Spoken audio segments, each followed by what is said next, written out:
जिसमें भारत के राष्ट्रपति को माननीय इलाहाबाद उच्च न्यायालय के वर्तमान न्यायाधीश न्यायमूर्ति यशवंत वर्मा को न्यायाधीश जांच अधिनियम 1968 की धारा 3 के साथ भारत के संविधान के अनुच्छेद 124(4) के साथ पठित अनुच्छेद 217 और अनुच्छेद 218 के अंतर्गत उच्च न्यायालय के न्यायाधीश के पद से हटाने के लिए एक समावेदन प्रस्तुत करने का प्रस्ताव है।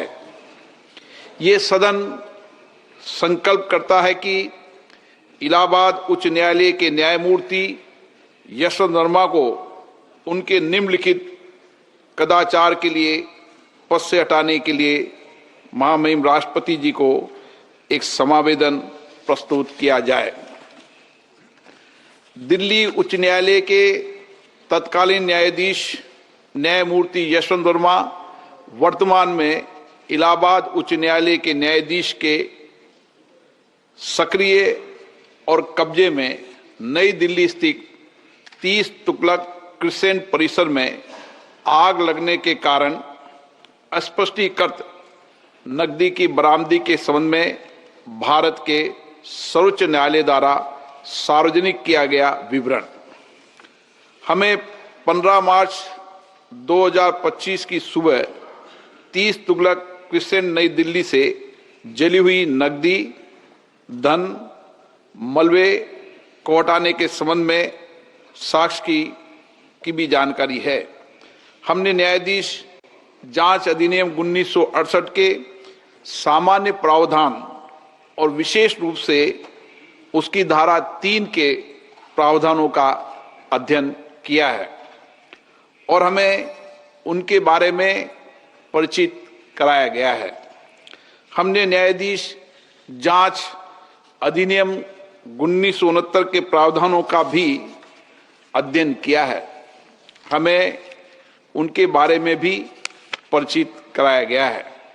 हमने सी रविचंद्र अय्यर बनाम न्यायमूर्ति A.M. भट्टाचार्य एवं अन्य 1995 5 SCC 457 केस में भारत के उच्चतम न्यायालय द्वारा घोषित कानूनों के साथ साथ अतिरिक्त जिला एवं सत्र न्यायाधीश X बनाम मध्य प्रदेश उच्च न्यायालय के मामले में दिए गए फैसलों से भी खुद को परिचित कर लिया है।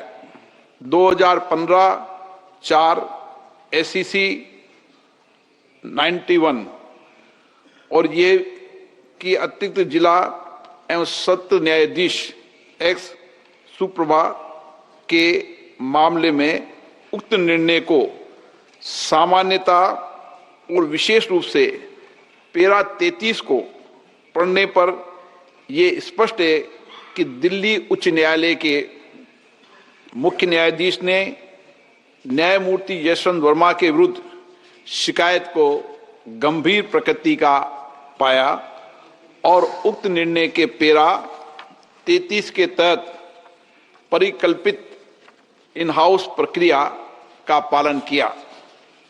यह भी स्पष्ट है कि भारत के तत्कालीन मुख्य न्यायाधीश ने इस गंभीर चौंकाने वाले घटना और तथ्यों पर विचार करने के बाद और न्यायमूर्ति यशवंत वर्मा की प्रतिक्रिया तथा दिल्ली उच्च न्यायालय के मुख्य न्यायाधीश की टिप्पणियों को ध्यान में रखते हुए ये राय बनाई कि इस विषय पर गहन जांच आवश्यक है।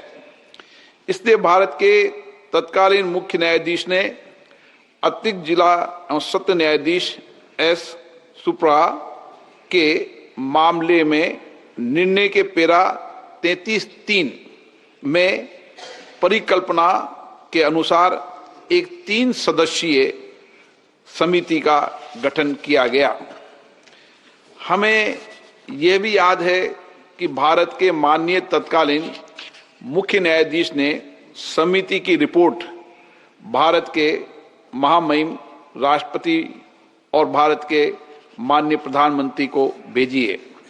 ये स्पष्ट है कि भारत के माननीय तत्कालीन मुख्य न्यायाधीश ने अतिरिक्त जिला एवं सत्र न्यायाधीश एस सुप्रा के मामले में फैसले के पैरा 33(7) के प्रावधानों के अनुसार कार्य किया है, जो स्पष्ट रूप से भारत के तत्कालीन मुख्य न्यायाधीश की राय को दर्शाता है कि पैरा 33(3) के तहत गठित समिति की रिपोर्ट में पाए गए आरोप इस प्रकृति के हैं कि उक्त न्यायाधीश को हटाने की कार्रवाई शुरू करने की आवश्यकता है।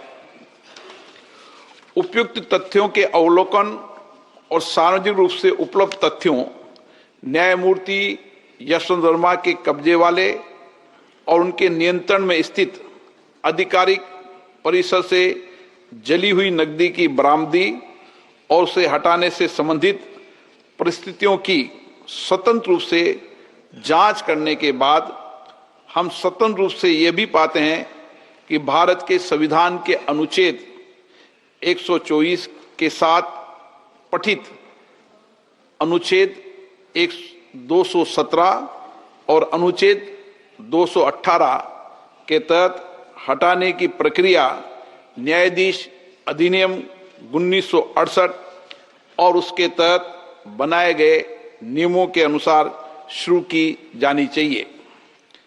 बेदाग चरित्र और वित्तीय बौद्धिक ईमानदारी न्यायपालिका में एक आम आदमी द्वारा रखे गए विश्वास की नींव है, और यह भी कि वर्तमान मामले से जुड़े तथ्य जो कि भ्रष्टाचार की ओर इशारा करते हैं, वो भारत के संविधान के अनुच्छेद 124 के साथ अनुच्छेद 217 और अनुच्छेद 218 के तहत कार्रवाई और प्रक्रिया के योग्य हैं, और संसद को इस विषय पर एक स्वर में बोलना चाहिए और देश के प्रत्येक नागरिक को सार्वजनिक जीवन में भ्रष्टाचार के प्रति जीरो टॉलरेंस के अपने संकल्प के बारे में एक स्पष्ट संदेश भेजना चाहिए।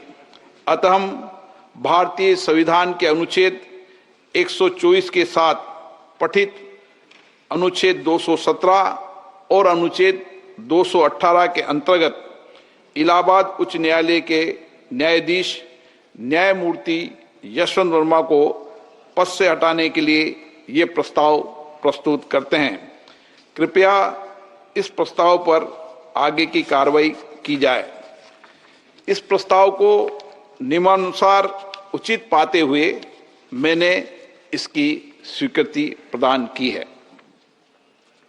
न्यायाधीश जांच अधिनियम 1968 की धारा 3 की उपधारा 2 के अनुसार मैंने न्यायमूर्ति यशवंत वर्मा को पद से हटाने के अनुरोध के आधारों की जांच करने के उद्देश्य से निम्नलिखित 3 सदस्यों वाली एक समिति गठित किए।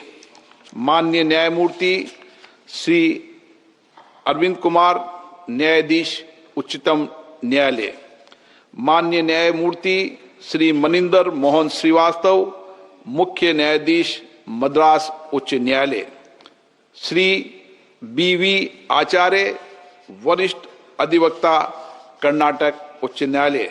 समिति यथाशीघ्र अपनी रिपोर्ट प्रस्तुत करेगी। जांच समिति की रिपोर्ट प्राप्त होने तक यह प्रस्ताव लंबित रहेगा। माननीय सदस्यगण, मुझे कुछ माननीय सदस्यों की कई विषयों पर स्थगन सूचना प्राप्त हुई है। मैंने किसी स्थगन सूचना की आज अनुमति प्रदान नहीं की। सभा पटल पर रखे जाने वाले पत्र आइटम नंबर 2 श्री जितिन प्रसाद। अध्यक्ष महोदय, मैं आपकी अनुमति से आज की संशोधित कार्यसूची में क्रम संख्या 2 पर मेरे नाम के समक्ष उल्लेखित पत्रों को सदन के पटल पर रखता हूं। Item number 3 Shri Arjun Meghwal. Honorable Speaker, sir, with your permission, on behalf of my colleague Shri Pankaj Chaudhary, I rise to lay the papers listed against his name at serial number 3 in the revised list of business for today. Thank you. Item number 4 Shri Ramdas Athawale. Respected माननीय Speaker, Ramdas Athawale. I lay on the table of the House papers listed against my name at serial number 4 in today's revised list of business. और हंगामा बंद करो, हंगामा बंद करो। Item number 5 Shri Ramnath Thakur. माननीय अध्यक्ष जी, मैं आपकी अनुमति से आज के लोकसभा की संशोधित कार्यसूची के क्रम संख्या 5। Well, the Lok Sabha Speaker here, Om Birla, has announced the probe panel, which will now look into the allegations against former High Court Judge Justice Yashwant Verma. Center has already begun the impeachment process after Justice Yashwant Verma was caught in the cash at home controversy. Government has made it clear it intends to try and remove Justice Verma, who's since been returned to his parent High Court in Allahabad and stood down from active duty.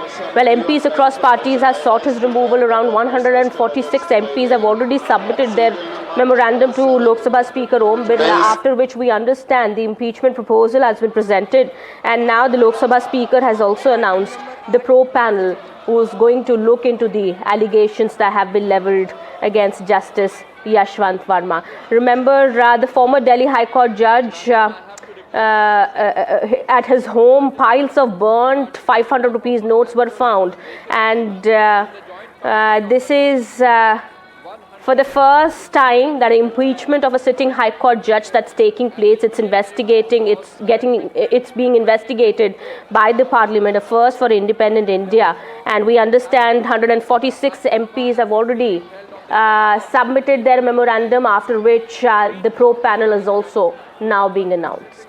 2025 and the readjustment of representation of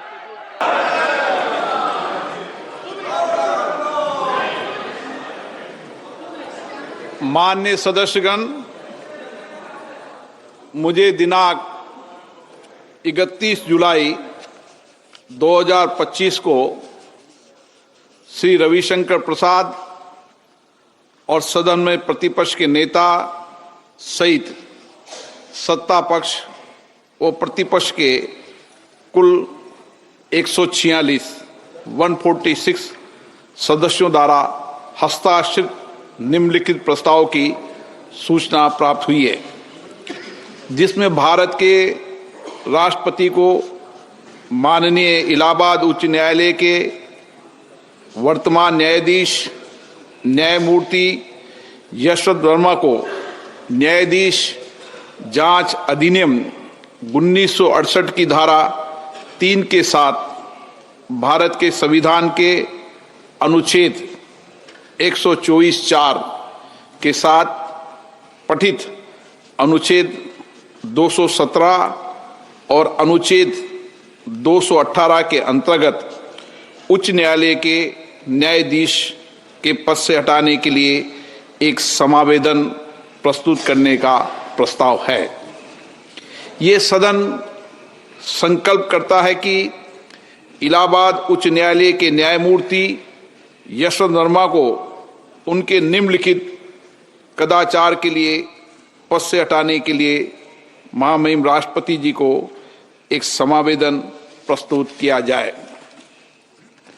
Delhi उच्च न्यायालय के तत्कालीन न्यायाधीश न्यायमूर्ति यशवंत वर्मा वर्तमान में इलाहाबाद उच्च न्यायालय के न्यायाधीश के सक्रिय और कब्जे में नई दिल्ली स्थित 30 तुगलक क्रिसेंट परिसर में आग लगने के कारण अस्पष्टीकृत नकदी की बरामदी के संबंध में भारत के सर्वोच्च न्यायालय द्वारा सार्वजनिक किया गया विवरण हमें 15 मार्च 2025 की सुबह 30 तुगलक क्रिसेंट नई दिल्ली से जली हुई नकदी धन मलबे को हटाने के संबंध में साक्ष्य की भी जानकारी है।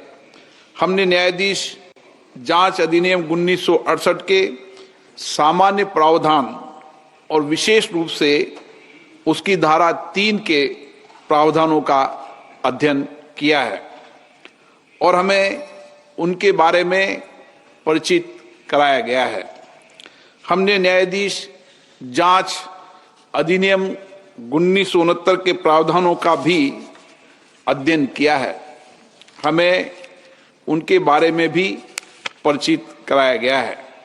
हमने सी रविचंद्र अय्यर बनाम न्यायमूर्ति A.M. भट्टाचार्य एवं अन्य 1995 5 SCC 457 केस में भारत के उच्चतम न्यायालय द्वारा घोषित कानूनों के साथ साथ अतिरिक्त जिला एवं सत्र न्यायाधीश एक्स बनाम Lok Sabha Speaker announcing the probe panel against Justice Yashwant Verma.